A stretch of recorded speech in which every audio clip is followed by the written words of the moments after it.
টাকা থাকলেই খামার করে লাভবান হতে পারবেন এমন চিন্তা ধারণা ভুল। খামার করলে খামারের প্রাণীদের সঠিক যত্ন নিতে হবে, ভালোবাসা দিয়ে তাদের আগলে রাখতে হবে, তাহলেই খামার করে আপনি লাভবান হতে পারবেন। আসসালামু আলাইকুম। আজকে আমরা এসেছি আমাদের হাঁসের সেটআপে। মূলত এর আগে একটা ভিডিওতে দেখেছিলাম আমরা হাঁসের সেটআপের ভিতরে কিন্তু আমরা ব্রাহ্মার জন্য নতুন সেটআপ দিয়েছি। হাঁস এবং ব্রাহ্মা মুরগিদের আমরা একই সেটআপে রেখেছি, আলাদা আলাদা সেপারেশন করে রাখা হয়েছে যেন তারা একে অপরকে আক্রমণ করতে না পারে। ব্রাহ্মার মুরগগুলো বড় হয়ে যাওয়ার কারণে কিন্তু তারা খুবই হিংস্র এবং আক্রমণাত্মক হয়ে থাকে, যার কারণে আমাদের সেপারেশন করতে হয়েছে। অন্যথায় কিন্তু একে অপরকে আক্রমণ করবে এবং তারা রক্তারক্তি করে ফেলবে। আমরা সাথে খাবার নিয়ে এসেছি, হাঁসদের জন্য ফিড এবং গুঁড়া নিয়ে এসেছি। আমরা প্রথমে গুঁড়া এবং ফিড এক জায়গায় পানিতে ভিজিয়ে নরম করে দিচ্ছি। হাঁস কিন্তু শুকনো খাবার খেতে পারে না, খেতে গেলে তার গলায় আটকে যাবে। হাঁস কিন্তু প্রচুর পানি পান করে, যার কারণে আমরা পানিতে ভিজিয়ে খাবারগুলোকে নরম করে দেওয়ার চেষ্টা করি যেন তারা স্বাচ্ছন্দ্যে খাবারগুলো গ্রহণ করতে পারে। হাঁসের জন্য খাবারগুলো নরম করে ভিজিয়ে দিয়েছি, তারা খুবই স্বাচ্ছন্দ্যে খাচ্ছে, আপনারা দেখতে পাচ্ছেন। এরপরে আমরা যে layer layer one feed Brahma মুরগিদের সরবরাহ করব, সেই ফিড গুলোকে আমরা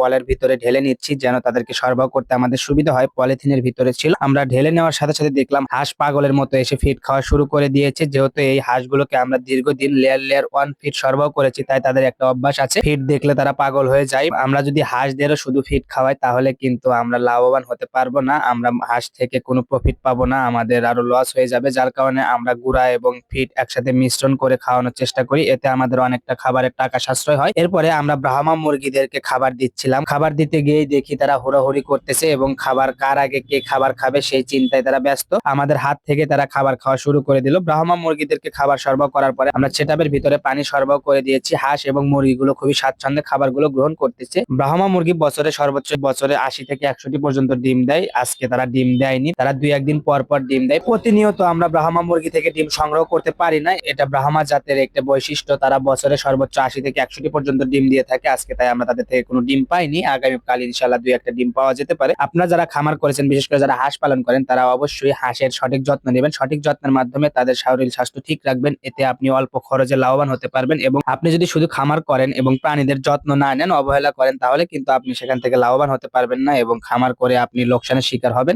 যাই হোক, আমাদের জন্য দোয়া করবেন, আমাদের খামারের জন্য দোয়া করবেন। সকলে ভালো থাকবেন, সুস্থ থাকবেন। আল্লাহ হাফেজ।